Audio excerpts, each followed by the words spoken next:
Sir మీరు ఎన్నో బయోపిక్స్‌లో కూడా చేశారు. లైక్ మనకి 'మహానటి' వచ్చింది. ఎన్టీఆర్ గారి బయోపిక్ కూడా వచ్చింది. సో, కృష్ణ గారి బయోపిక్ అండ్ నిర్మల గారి బయోపిక్ మేము ఎప్పుడు ఎక్స్‌పెక్ట్ చేయొచ్చు? నేనంటే మదర్ బయోపిక్ అనేది నా మైండ్‌లో ఉందమ్మా. హుహు. అది చెయ్యాలి.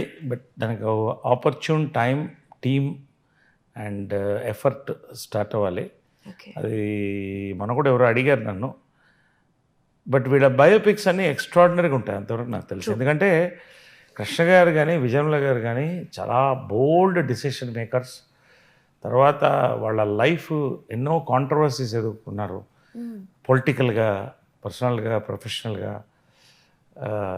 ఎన్నో దాటుకొని వచ్చారు. సినిమాల్లో ఎంతో మార్పులు తెచ్చారు వాళ్ళు.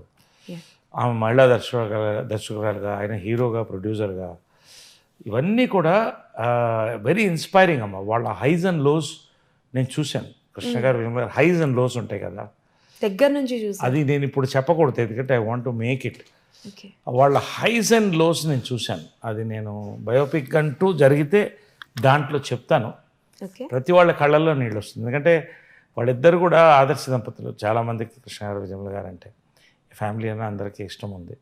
So I want to make a biopic. I will. So, అంటే మేము బయోపిక్‌ని కంబైన్డ్‌గా ఎక్స్‌పెక్ట్ చేయొచ్చా? ఆర్ ఇండివిడ్యువల్‌గా ఎక్స్‌పెక్ట్ చేయొచ్చా? ఏం అంటే అంతవరకు మేము పోలేదు దాంట్లోకి. ఇది we are not thought about it. But నాకు ఆలోచన అయితే ఉంది. అది ఏ రూపంగా బయటకు వస్తుంది అనేది నేను చెప్పలేను. ఆ టైం వచ్చినప్పుడు ఖచ్చితంగా ఐ విల్ టెల్ యూ. ఎవరినైనా అనుకున్నారా? అంటే లైక్ ఇలా పర్సన్ ఇండస్ట్రీ వాళ్ళనా కొత్త వాళ్ళా? ఏమనుకోలేదు బా, నేనేం అనుకోలేదు. completely zero. బయోపిక్ అయితే సబ్జెక్ట్ చేయవచ్చు. ఆల్రెడీ ఒక డైరెక్టర్తో కూడా డిస్కస్ చేశాను నేను, మదర్ బయోపిక్ అది.